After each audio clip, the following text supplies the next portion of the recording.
Salutations everyone, today we're going to be tackling two superheroes for the price of one. Two birds with one stone, if you will, since their origins are one in the same, in that of Hawkgirl and Hawkman.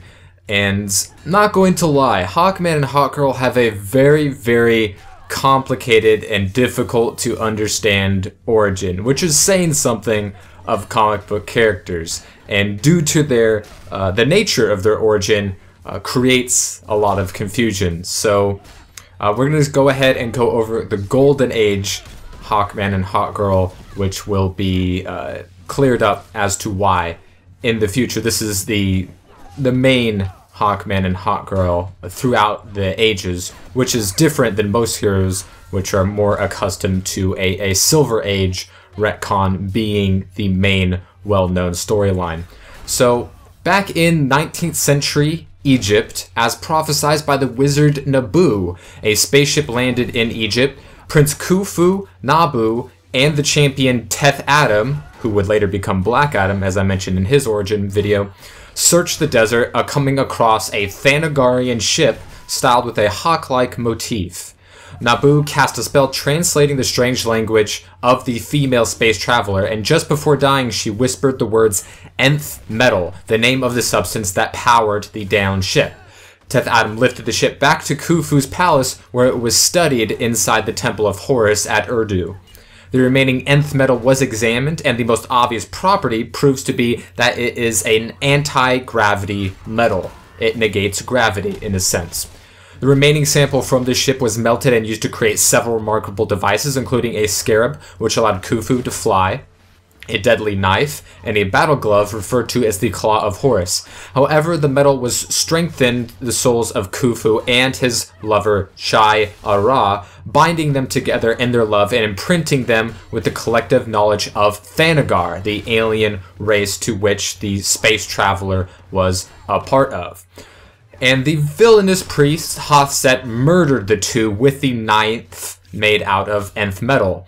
Their souls lived in the mortal plane and have ever since reincarnated over many lifetimes, always finding true love in each other and being cursed to be repeatedly killed once their love reaches their apex. So as you might understand, with a reincarnation, they have gone through many different names and aliases, sometimes with a lot of confusion in between, since post-crisis Hawkman and Hawkgirl being at one time trapped, in which a true Thanagarian took the mantle of Hawkman and his human lover to become the new Hawkgirl, as well as Hawkgirl once being reincarnated into the body of her niece after creating suicide. So as you can see, it's very complicated. So along with the power, or curse if you will, of reincarnation, what other powers do these honored Thanagarians possess? Well, with this forever reincarnation cycle,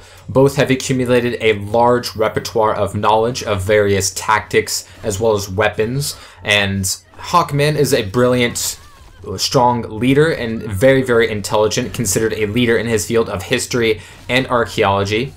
But Hawkwoman has had some different side effects of the reincarnation and has a vulnerability to deja vu, sometimes experience flashbacks from her previous lives that can be at sometimes disorientating and prove distracting in the midst of battle.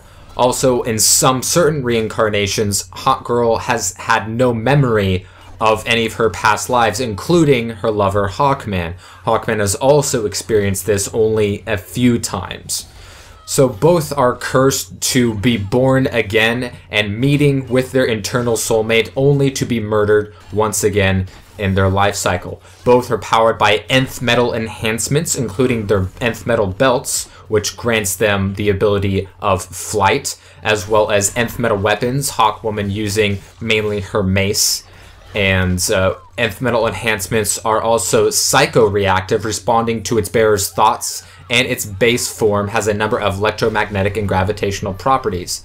Both give them enhanced strength, capable of ripping car doors off its hinges with little effort, enhanced durability, enhanced vision, accelerated healing, self-sustenance, all the go-to powers that most heroes come up with with a bevy of others.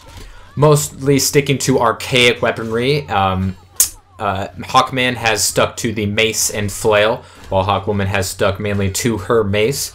The two are forever in an intertwined battle between reincarnation, finding themselves once again, sometimes without any knowledge of their previous lives, only to be murdered once again many times by the reincarnated soul of the first man to kill them to become Dr. Light. So that is basically Hawkman and Hawkgirl's origins in a nutshell, at least the Sharia Sanders and Carter Hall versions of Hawkman and Hawkgirl. They've gone through many different aliases, many different names, different bodies even, and at subsequent points being replaced by actual Thanagarians. So they are in themselves human with Thanagarian powers and weaponry.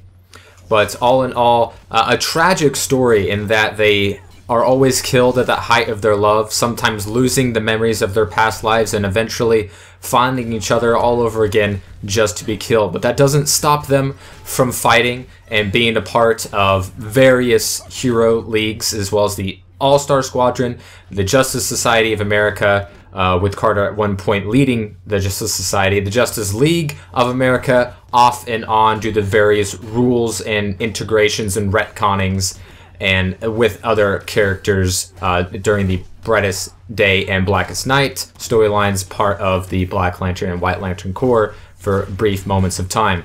Hawkgirl, I would say, is the more interesting of the two in that she has had many different identity crises, more so than Hawkman, and has sacrificed herself in order to save others, including her soulmate for life, in various circumstances. So that is all the necessary information to understand and enjoy Hawkgirl and Hawkman, at least the best that I could do to my abilities without adding more information to further confuse you. So hopefully you are less confused or more confused but more informed.